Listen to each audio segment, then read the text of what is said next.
গ্রেফতার করা হলো কেন পুলিশ তুমি গ্রেফতার করা হলো কেন পুলিশ তুমি জবাব দাও। বিধায়ক নওশাদ সিদ্দিকীকে গ্রেফতার করা হলো কেন পুলিশ তুমি জবাব দাও।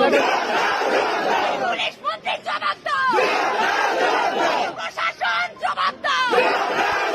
জবাব তোমায় দিতেই হবে। জবাব তোমায় দিতেই হবে। নইলে গদি ছাড়তে হবে। নইলে গদি ছাড়তে হবে। আইএসএফ জিন্দাবাদ। আইএসএফ জিন্দাবাদ। আইএসএফ জিন্দাবাদ। নওশাদ সিদ্দিকীকে অবিলম্বে মুক্তি দিতে জিন্দাবাদ। নওশাদ সিদ্দিকীর মুক্তির দাবিতে